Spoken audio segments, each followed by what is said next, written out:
The galaxy believed humans were simple wanderers, a species that smiled easily and rarely tried to show power, and this belief remained strong across hundreds of worlds. For decades, humans traveled from system to system with small ships that floated like helpless insects, beside the grand vessels of other species. Their technology looked old, their tools looked plain, and their behavior seemed soft compared to the proud civilizations surrounding them. Because of this, many alien ambassadors thought humans were harmless and unimportant, a species useful for conversation but not for leadership. Yet none of them understood that humans carried a quiet strength hidden deep inside their hearts, a strength that did not shine like metal or roar like engines, but waited for the right moment to show itself on the artificial world of Irethos. The Council of Eight prepared for a massive gathering. This council served as the center of unity for many species, a place where decisions shaped the flow of the entire galaxy. The gathering was meant to celebrate each species by allowing them to present their greatest achievements. Machines of impossible size were brought by the Trilli, creatures of light and metal. Complex energy systems were proudly displayed by the Rithhorbs, whose bodies pulsed with glowing veins. Rare living specimens were carried by the Avenari, a race known for their precise control of biological life. Each species arrived with confidence and pride because they believed their contribution would outshine the rest. Then the human ship landed. It was small, gray, and worn from years of travel. It did not glow, hum, or vibrate with power. When it descended onto the welcome platform, many alien delegates whispered to each other with amusement. They believed humans had nothing remarkable to offer and had simply come to watch other species show their greatness. Some of the Irathian observers even recorded the moment as a lighthearted curiosity, expecting humans to be spectators rather than participants inside the ship. However, the human crew waited with calm determination. They knew the galaxy misunderstood them. They had been preparing a long time for this gathering, but not to show weapons or new technology. They did not bring anything massive or decorative. They carried something invisible, something no species had ever tried to present. It was not an object, but a message, a truth about humanity that few outsiders had ever witnessed. At the center of the crew stood Mara Hale, the chosen representative of Earth. She had spent her life studying communication between species, learning how to understand the emotions and thoughts of creatures completely different from humans. Her eyes were gentle yet steady, and she carried herself with the calm confidence of someone who believed deeply in her mission. Though every member of her crew trusted her, some were nervous. They knew other species expected impressive displays of power, strength, or brilliance, and they feared the council might reject something as soft and quiet as human resilience. Mara reassured them with a small smile. She reminded them that humanity had always survived by trusting their hearts, not their fears. If the galaxy laughed, then humans would stand proudly anyway, because truth did not need approval. With those words, the crew followed her into the luminous halls of Irethos. The inside of the Grand Council Hall shimmered like crystal water. Irathians designed everything with moving light and invisible platforms that responded to thought. Delegates from hundreds of worlds filled the seats, wearing garments that shifted color or armor that pulsed with energy. All of them turned their attention toward the center stage where each species took turns presenting achievements that filled the space with sound and color. Humans waited patiently. They clapped for every species, smiling warmly even when others ignored them. Some alien leaders watched this behavior with confusion. They could not understand how humans remained cheerful when surrounded by such advanced technology. Others found the humans' soft nature amusing. A few even felt pity. Finally, it was humanity's turn. A soft chime echoed through the hall, signaling that the humans should step forward. Many delegates leaned back in their seats, expecting something simple and underwhelming. Some whispered that humans probably had no presentation at all. A few Irathians tilted their glass-like heads curiously. Waiting for amusement, Mara Hale stepped into the center of the hall with slow, steady steps. She carried no device, no cube, no glowing artifact. Her hands were empty. Her expression was calm but firm. The entire hall watched with disbelief. Even the council leaders exchanged confused looks. Presenting empty-handed was unheard of. One of the council members, a tall being with a body like wind-shaped crystal, asked politely, "Representative of Earth, where is your contribution?" Mara took a quiet breath. Her voice, warm and soft, drifted across the hall without any amplification. She explained that humans did not come to show machines or weapons. Instead, they came to show something far more important, something the galaxy had overlooked. She told them that humans had studied every species in the Alliance with deep admiration. They respected everyone's achievements because humans understood how hard it was for any species to grow. When she finished speaking, she gestured to the side of the hall where a circular chamber opened like a blooming flower. The council murmured in surprise because the chamber was empty. But when Mara invited them inside, curiosity overcame confusion. One by one, representatives from several species entered the chamber alongside her. Inside the chamber, a soft haze filled the air. A projector activated, not with numbers or data, but with memories, human memories. The images appeared all around them like floating windows into Earth's history. They showed moments of disaster when humans helped strangers they had never met. They showed cities torn by storms but rebuilt by thousands of hands. They showed scientists working side by side with people they once considered competitors. They showed children comforting each other, astronauts floating in silent space, families sharing small acts of kindness. The scenes were simple, nothing dramatic or loud, yet they carried a strange power, a power that pulled at something deep inside every observer. The aliens had seen countless displays of strength before, but they had never witnessed a species reveal its weaknesses so openly. They had never seen a species choose to show its struggles and failures. Instead of its victories, many aliens felt emotions they had no words for. Some species rarely experienced fear or sadness, yet the memories let them feel a shadow of it. Other species had never understood hope, yet the images made them sense its warmth. The more they watched, the more they realized that humans did not hide their pain. They faced it. They grew from it. They used it to become stronger in ways that no machine or technology could imitate. When the memories faded, silence filled the chamber. The delegates looked at Mara with confusion, surprise, and something deeper respect. They wanted to know why humans chose to reveal something so personal and vulnerable. Mara answered with calm certainty. She told them that humans understood a truth many species had forgotten. Strength did not come from power or perfection. It came from rising again after falling, from standing together in difficult times, from choosing hope even when failure seemed certain.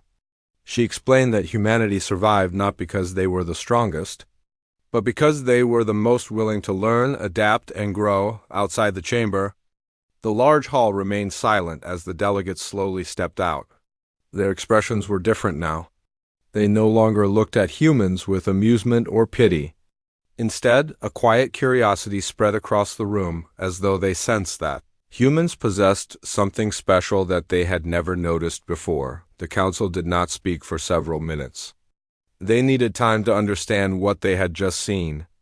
The memories were not dramatic or grand, yet they held a force that shook something inside them.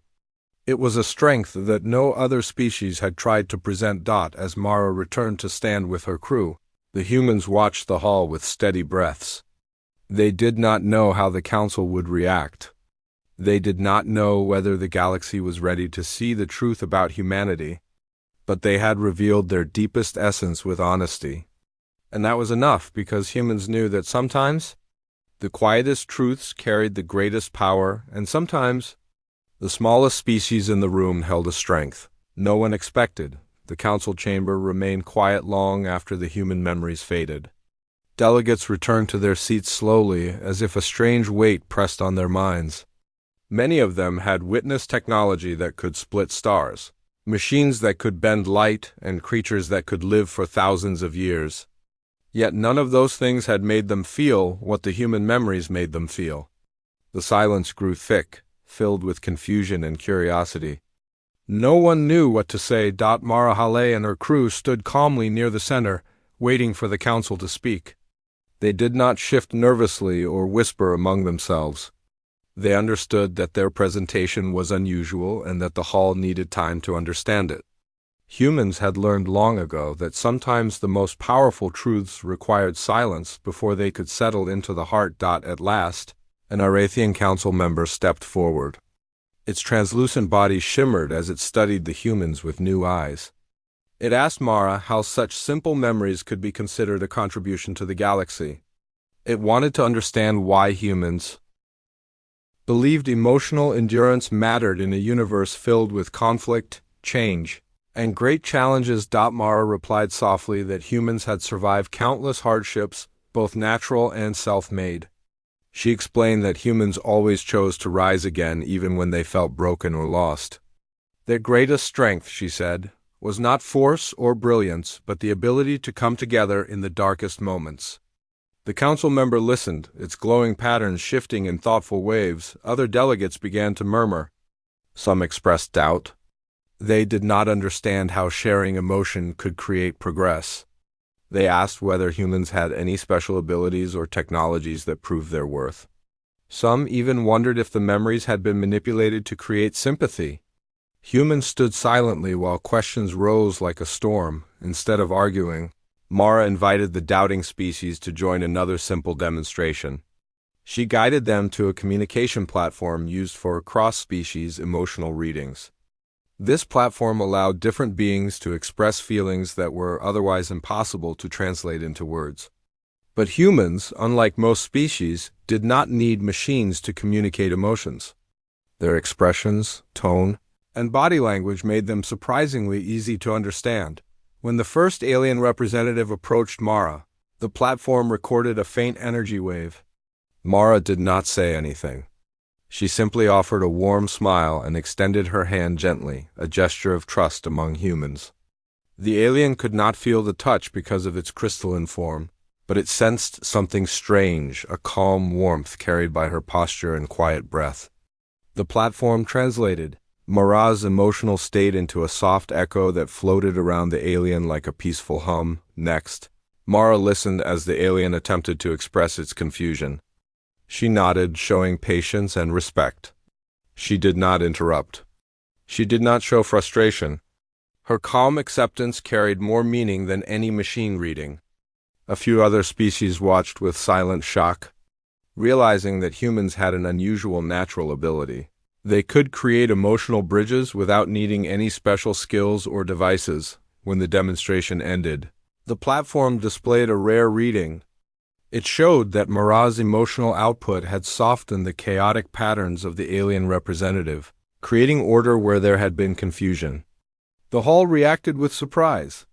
This was something no species had done before without technology. More representatives took turns. Each experienced a different reaction from the human presence.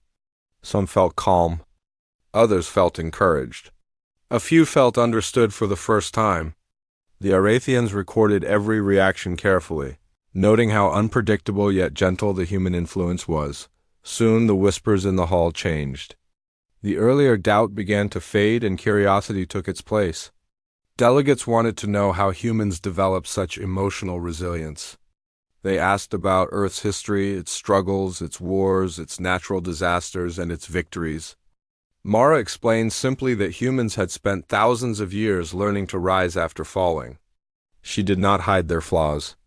She acknowledged that humans made mistakes often, but always tried to learn from them. The honesty impressed many. Most species avoided discussing their weaknesses, seeing them as shameful. Humans, however, spoke of their failures openly, not with pride but with acceptance. This openness made other species feel comfortable in a way they had never felt before. As the council listened, they noticed something important. Humans were not trying to prove superiority. They were not trying to claim leadership or demand respect. They were simply sharing their truth. This humility made their strength even more visible. The council announced a short recess so delegates could process the information. The humans walked to a quiet corner of the hall and sat together. Some breathed deeply with relief. Others smiled at how differently the species now looked at them.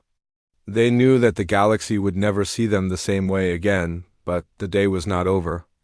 After the recess, the Council introduced a new series of tests designed to evaluate the contributions of each species. These tests were not competitions but collaborative challenges meant to demonstrate abilities within mixed species teams. The humans volunteered immediately. Stepping forward with open hands, the first challenge required teams to create a structure using materials that behaved unpredictably. Some materials hardened when touched by metal. Others melted when exposed to air. Many teams struggled to communicate across species, creating confusion and frustration. But in the human-led groups, something different happened. Humans did not take control. Instead, they asked every species what they understood about the materials. They encouraged ideas from everyone, even from those who doubted themselves. Slowly, laughter formed in the groups. Mistakes turned into lessons rather than failures. Under human guidance, the teams built structures that were not perfect but surprisingly stable. Observers noticed that wherever humans participated, teamwork flowed with surprising ease. Creatures who had never worked together found themselves cooperating in ways they never believed possible. The second challenge required emotional stability under pressure. The room was filled with shifting lights, loud vibrations, and unpredictable illusions meant to confuse and stress participants. Some species withdrew or panicked. Others grew frustrated. But the humans stayed calm. They encouraged their partners to focus on small details, breathe slowly, and trust each other. Their patience spread.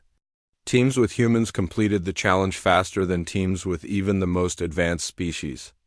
It became clear that human resilience did not only help them survive stress, but helped others survive it too. By the end of the challenges, the atmosphere around the humans had changed completely. Delegates no longer looked at them with amusement or pity.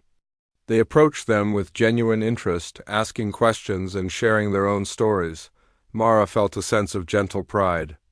Not pride in herself, but in her species.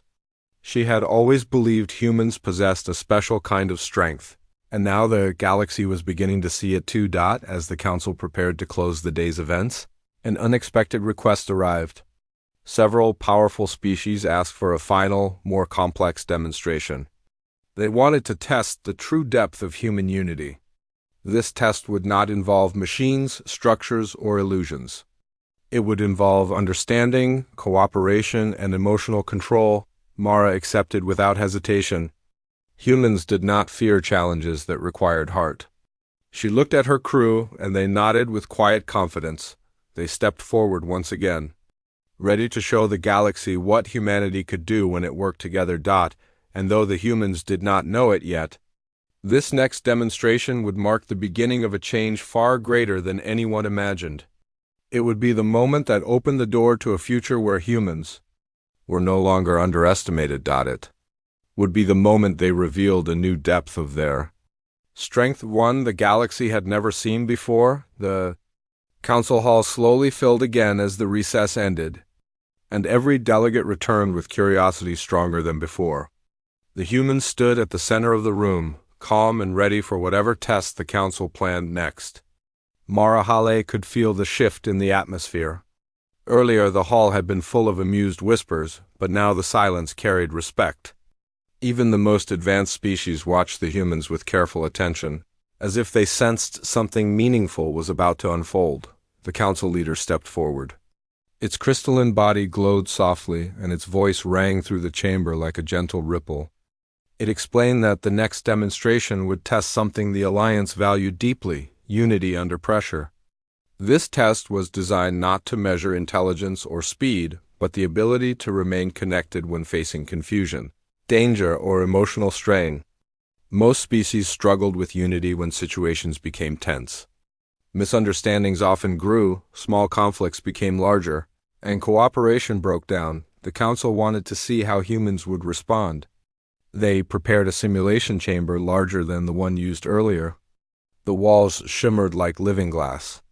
The floor shifted faintly as if breathing. Delegates from various species were invited to join the test alongside humans. Some stepped forward eagerly, while others hesitated, curious but unsure. Mara welcomed all of them with a reassuring nod. Her calm presence encouraged many who were hesitant. Soon, The chamber filled with beings of different shapes, sizes, and colors, some towering with metallic limbs, some floating like clouds, some tiny and delicate like living petals dot inside the chamber. The test began without warning. The environment changed instantly. The ground shook slightly, the air dimmed, and strange sounds echoed from every direction.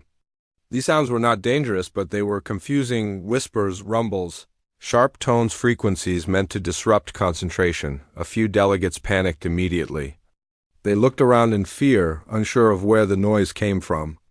Others grew tense, thinking the chamber was malfunctioning. A small group began to argue among themselves, each blaming another for stepping in the wrong area or triggering something unexpected, but the humans reacted differently. Instead of panicking, they stayed still for a moment, grounding themselves. Their calm energy slowly spread to those around them. Mara stepped toward the nearest panicking alien, placing her hand gently over her chest, a human gesture that meant peace. The alien watched her movement, confused but comforted by her steady breathing. Another human spoke softly to a group that had begun to argue, explaining that the noise was part of the test and that blame would not help anyone. His voice was simple and steady, and it carried surprising strength.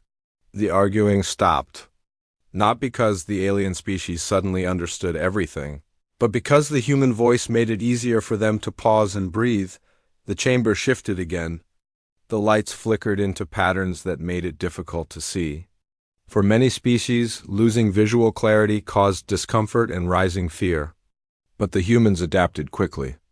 They called out their names, their positions, and guided others by describing what little they could still sense. A floating species known as the Mallory trembled with uncertainty. Their bodies relied heavily on visual input, and the flickering lights disoriented them. A human named Isha reached out her hand, even though she could barely see. She asked the Mallory to follow her voice. The Mallory hesitated, unused to trusting a species without telepathic clarity, but something in Isha's tone felt reliable. Slowly, they drifted toward her voice until they reached her side. Humans continued to assist others, using instinct, patience, and empathy. Some guided smaller beings with gentle words. Others helped large species who were afraid of stepping on someone in the confusion. No one commanded. No one tried to take control. Humans simply helped one living being at a time, forming a network of calmness that spread through the chamber. Another wave of disruption hit. This time, the ground shifted like soft sand moving under their feet. Some species lost balance easily. A tall metallic creature nearly fell, but a human quickly supported it, even though the creature weighed several times more than any human could normally lift. The support was not about strength. The human simply helped stabilize its movement and encouraged it to take slow steps. The creature had never been assisted by a weaker species before. It stared down at the human in disbelief, then bowed its head slightly, a rare gesture of gratitude among its kind. The simulation grew more complex. The noises became louder, the lights more chaotic, and the shifting ground more unpredictable. Fear rose again among some participants, but the humans adapted with every new challenge. They stayed close to each other, forming a loose circle that expanded to include every species who sought comfort. They spoke calmly, breathed slowly, and guided others to match their rhythm. Mara herself focused on reading the reactions of each participant. She noticed which species reacted to sound, which reacted to sight, and which felt fear when balance was disturbed. She adjusted her guidance based on their needs. This natural ability to understand emotional cues impressed the council leaders observing from outside. Slowly, the chamber stabilized as the unity among its participants grew. Species who had never cooperated before now worked together naturally. Some supported each other physically, others verbally, and some with small gestures or vibrations unique to their species. The simulation finally ended. The noises disappeared, the lights returned to normal, and the ground became solid again. Many species looked around with relief, then turned toward the humans with expressions of deep respect. Some were amazed that humans stayed calm. Others were amazed that humans made everyone around them calmer. The council studied the results from the simulation. The readings showed something incredible. Emotional waves in the chamber, which had been chaotic at the beginning, slowly stabilized when humans began supporting others. The data confirmed what everyone had seen with their own eyes. Humans had the unique ability to balance the emotional energy of diverse species. But the day held more tests. The second test focused on communication. Delegates were divided into groups, and each group had to solve a puzzle using symbols and languages unfamiliar to them. The challenge required them to share information quickly, but miscommunication caused confusion among most species. In groups with humans, the puzzle solving became surprisingly smooth. Humans did not try to force their own ideas. Instead, they listened first. They observed how each species processed information. Some species understood shapes better, some understood sounds, and some relied on patterns of movement. Humans used simple language, gestures, and patient explanation to connect these different methods. They acted like bridges, helping translate one species' idea into another species' understanding. Slowly, the puzzles that seemed impossible at first began to make sense. The council recorded every moment. They had never seen such effortless cross-species communication before. The third test measured adaptability. The groups were placed in environments that changed quickly: cold to warm, dark to bright, narrow to open. Many species struggled, but humans adapted instinctively. They adjusted their breathing, their movements, and their tone of voice. They encouraged others, offering small tips that made it easier to endure the changes. By the end of the test, humans had helped several species complete tasks they had never succeeded in before. When the final challenge ended, the council called for silence. Every delegate watched as the council leaders stepped forward. They studied the humans for a long moment, and for the first time, their glowing bodies brightened in a pattern that Arathians used to signal admiration. They addressed the hall, saying that humans had demonstrated something rare and valuable. While many species showed strength through power, intelligence, or technology, humans showed strength through resilience, unity, and kindness. They explained that these qualities were just as important in shaping the galaxy's future. Many delegates nodded. Some even approached humans personally, thanking them for the support during the tests. The air around the humans felt warm with appreciation, but even as the day ended, Mara sensed something deeper happening. The galaxy had always underestimated humans because their strength did not shine or roar. But now the truth was unfolding. The galaxy was beginning to see humans not as weak explorers, but as a species whose greatest power came from the heart, and the real moment of revelation was still yet to come. The night on the alien world felt heavier than any night on Earth. It wrapped around everything like a silent warning, a breath held by the planet itself as if it sensed what was coming. Zara walked ahead of the human team, her boots pressing softly into the strange soil. She kept her eyes forward, watching the low mountains in the distance and the faint glow rising behind them. It was not sunlight. It was something else. Something alive. Something that unsettled even her. Behind her, the rest of the group followed quietly. Leon moved with careful steps, studying the surroundings with a soldier's caution. Myra kept checking her scanner, even though she already knew it would pick up nothing helpful.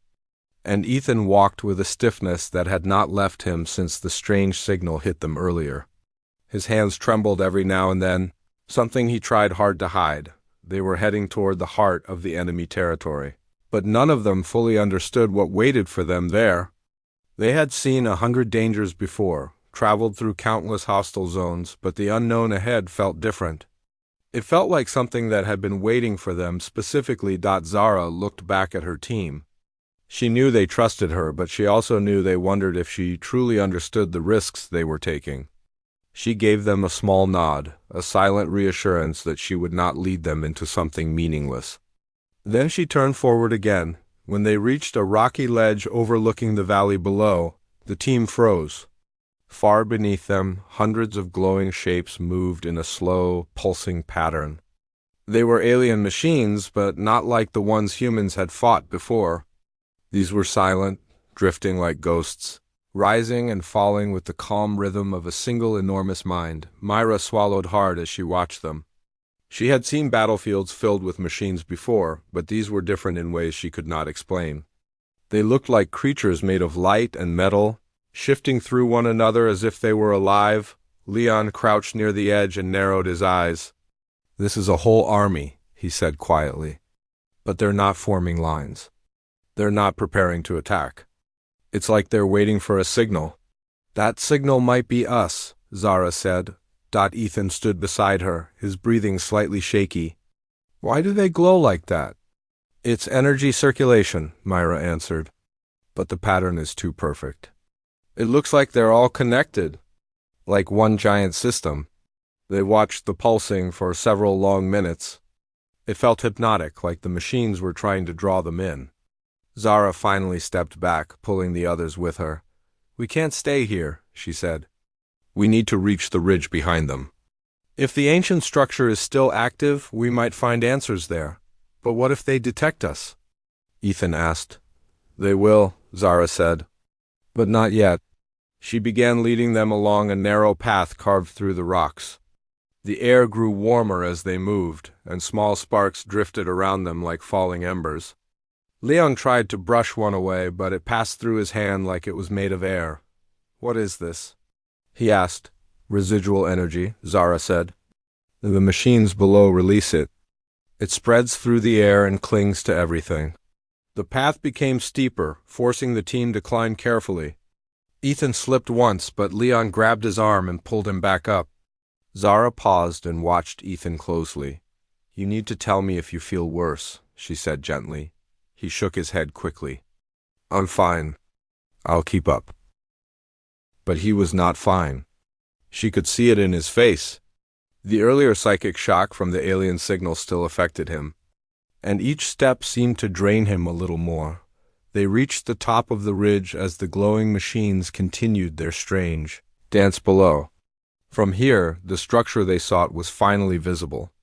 It rose from the rocky ground like a massive shard of dark glass, its surface covered in faint swirling patterns. It looked ancient, untouched by time, as if the world had formed around it. Leon stared at it in awe. "This is older than anything humans have found." Myra slowly approached it and placed her hand gently on the surface. A soft hum vibrated under her palm, surprising her. "It's awake," she whispered. Zara crouched beside her. "Activate the interface. See if it responds." Myra pulled out a small device, pressing it against the structure. At first, nothing happened. Then the dark surface shifted, rippling like water. A faint line of light emerged, forming symbols none of them recognized. Ethan stared at the symbols with wide eyes. They looked familiar to him in a way he could not explain. The symbols pulsed softly, calling to him. Myra frowned at her scanner. "The energy inside is unbelievable. It's like a star compressed into a tiny space." Zara nodded. "This might be what controls the machines below." Leon walked closer, keeping one hand on his weapon. "If we can understand it, maybe we can stop whatever they're planning." Before anyone could speak again, the symbols on the structure began to glow brighter. The ground trembled softly under them. Ethan stepped forward without thinking, drawn to the light. "Ethan, wait," Zara said sharply, but he did not hear her. His mind felt pulled into a strange calm, a sensation that erased fear and filled him with a strange purpose. His hand rose slowly toward the glowing surface. Leon lunged forward and grabbed him by the shoulder, pulling him back with force. Ethan gasped as if waking from a dream. He stumbled backward and fell to his knees, breathing hard.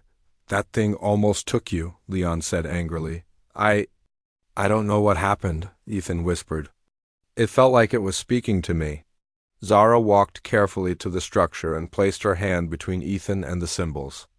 They dimmed slightly as if recognizing her presence. "It is speaking," she said quietly. "But not to us?" "To him." Myra stared at Ethan with concern. "Why him?" "He doesn't have any special link, unless—" Her voice faded as she realized something. "The psychic signal earlier," she whispered. "It didn't hit all of us equally." "Maybe it marked him?" Leon shook his head. "Marked him for what?" Zara did not answer. She was watching the valley below. The pulsing machines had stopped moving. Every glowing body had frozen, facing the ridge where the humans now stood. "Zara," Leon said quietly. "They see us." As if reacting to his words, the machines below rose higher, their glowing bodies intensifying. A rumbling filled the valley. Ethan felt a sudden sharp pain in his head. He grabbed his temples and groaned. The symbols on the structure flared with bright light. Zara ran to him and grabbed his shoulders. "Ethan, look at me." He lifted his eyes weakly. "They're in my mind. They're trying to show me something. What do you see?" Myra asked urgently. Ethan closed his eyes, trembling. "A memory." "Not mine, there's—" The rumbling below grew louder. The machines were rising into the air, forming a massive spiraling shape. Ethan spoke again, his voice filled with dread. "They were built for one purpose.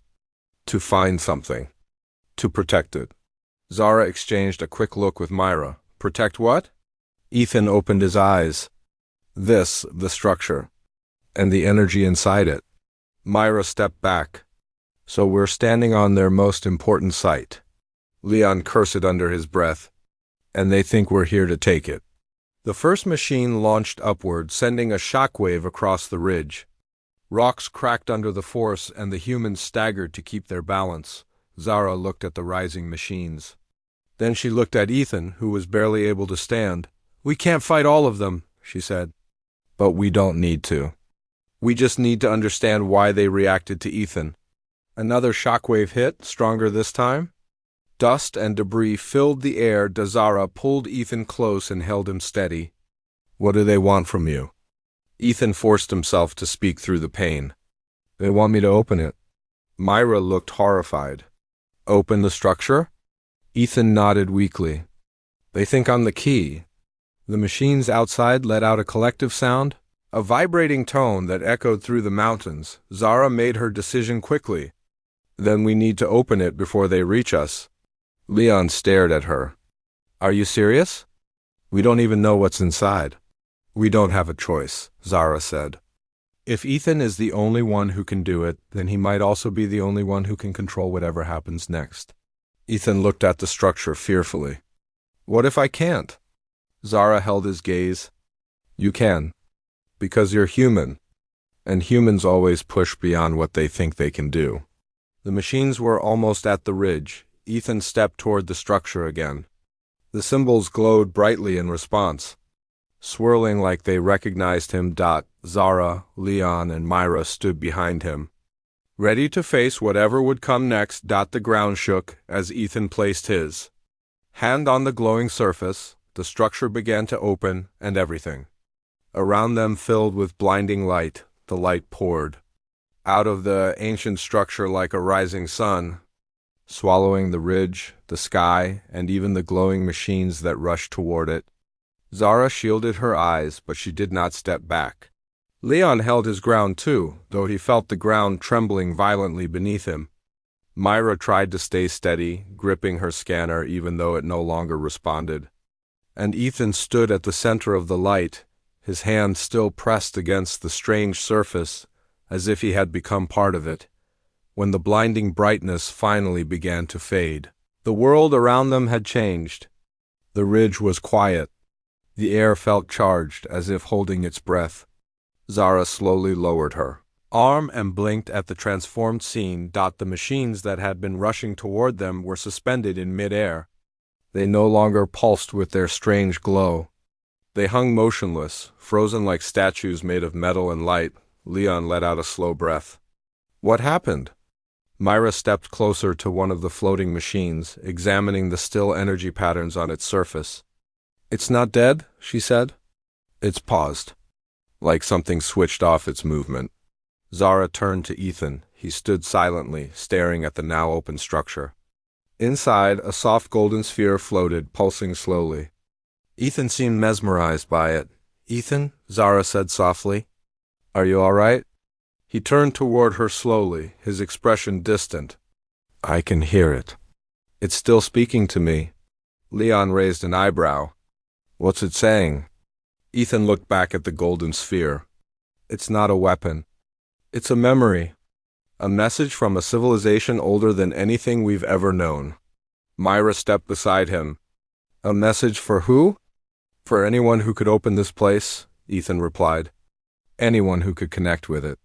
Zara exchanged a quiet look with Leon. The machines floating outside seemed to hum again, as if waiting for Ethan's next move. What does the message say?